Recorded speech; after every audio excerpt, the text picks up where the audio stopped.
وزیر اعظم شہباز شریف کی جانب سے نئے آرمی چیف کے ساتھ جب لیفٹیننٹ جنرل ساحر شمشاد مرزا کو نیا chairman joint chief of staff committee تعینات کرنے کا فیصلہ کیا گیا تو وہ اس عہدے کو حاصل کرنے والے مسلسل 10ویں بری فوج کے افسر بنے۔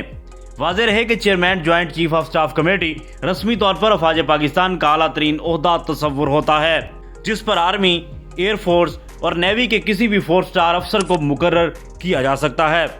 تاہم اس عہدے پر تقرری کے لیے تینوں افواج آرمی، ایئر فورس اور نیوی سے افسران کا باری باری انتخاب کیا جانا چاہیے، مگر گزشتہ 45 برسوں میں ایئر فورس کے صرف 1 جبکہ نیوی کے صرف 2 افسران جبکہ آرمی کے 13 افسران اس عہدے پر تعینات ہو چکے ہیں۔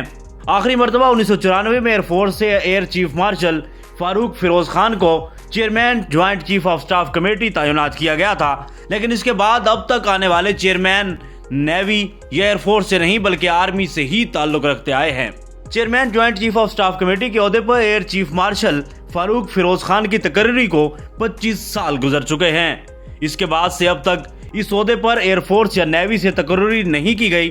دفاعی ماہرین کے مطابق فوجی حکمرانوں جنرل ضیاء الحق اور جنرل پرویز مشرف نے اپنے ادوار میں اس عہدے پر آرمی سے تقرریاں اس لیے کی کہ آرمی کے 3 سٹار افسران کی ترقی کا سلسلہ نہ رکے اور ان کی حکمرانی کا تسلسل قائم رہے۔ اس کے بعد جنرل اشفاق پرویز کیانی اور جنرل قمر جاوید باجوہ کی مدت ملازمت میں توسیع کی وجہ سے بھی اس عہدے پر آرمی سے تقرریاں کی گئی تاکہ آرمی کے افسران کی ترقی میں رکاوٹ نہ آئے۔ اس سارے عمل میں ایئر فورس اور نیوی کو مسلسل نظر انداز کیا گیا اور انہیں ان کے جائز حق سے محروم رکھا گیا ہے۔ اس عہدے پر آرمی سے تقرریوں کے حق میں ایک رائے یہ بھی ہے کہ 3 سٹار عہدے کے برابر آرمی میں افسران کی تعداد زیادہ ہوتی ہے۔ ایک رائے یہ بھی ہے کہ آرمی میں لیفٹیننٹ جنرلز کی تعداد 25 سے زائد جبکہ ایئر فورس میں 10 سے کم ایئر مارشل اور نیوی میں لگ بھگ 5 وائس ایڈمرل ہوتے ہیں۔ اس لیے عددی برتری کی وجہ سے آرمی کے 2 افسران کو 4 سٹار عہدے پر ترقی ملنی چاہیے۔ اسی تناظر میں ماضی میں vice chief of army staff یا deputy chief of army staff کے عہدے بھی تخلیق کیے گئے ہیں۔ ایک تاثر یہ بھی ہے کہ نیشنل کمانڈ اتھارٹی کے قیام کے بعد chairman joint chief of staff committee کا کردار اہمیت اختیار کر گیا ہے۔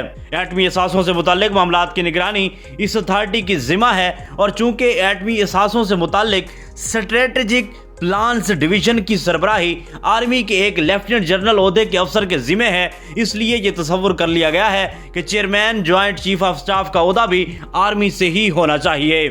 Chairman joint chief of staff committee کی تقرری کے لیے افسر کا D G S P D کے عہدے پر تعینات رہنا ایک اضافی اہلیت تو ہو سکتی ہے، لیکن اسے مطلوبہ اہلیت ہرگز نہیں کہا جا سکتا۔ ایئر فورس اور نیوی تینوں میں الگ الگ اسٹریٹجک فورس کمانڈرز موجود ہیں جو ایٹمی اثاثوں اور دیگر جوہری ہتھیاروں کے حوالے سے اپنی ذمہ داریاں ادا کر رہے ہیں، اور اسی طرح تمام سروسز چیف جوہری معاملات سے باخبر ہوتے ہیں۔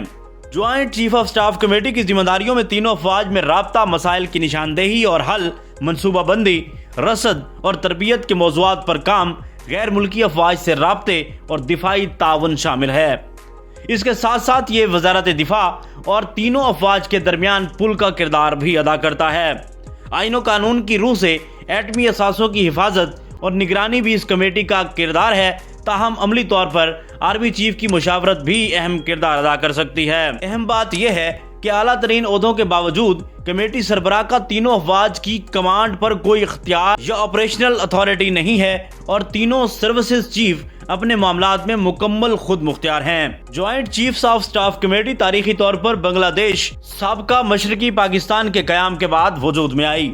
فوجی حکمران جنرل پرویز مشرف نے اپنے دور میں اس عہدے پر آرمی سے ہی تقرریاں اس لیے کی تاکہ آرمی کے 3 سٹار افسران کی ترقی کا سلسلہ نہ رکے۔ اس دوران جنرل عزیز، جنرل احسان اور general Tariq Majeed chairman joint chief of staff committee رہے۔ میاں نواز شریف چاہتے تو 1997 دور حکومت کی غلطیوں کا ازالہ کرتے ہوئے فضائیہ یا نیوی سے تقرری کر سکتے تھے۔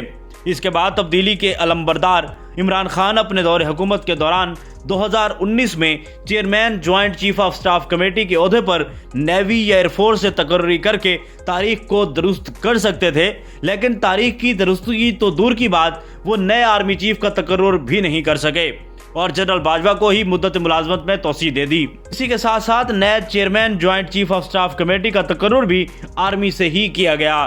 اسی طرح حالیہ ماضی میں عمران خان، نواز شریف اور Asif Zardari chairman joint chief of staff committee کی تقرری کے معاملے میں ایک ہی صف میں دکھائی دیے۔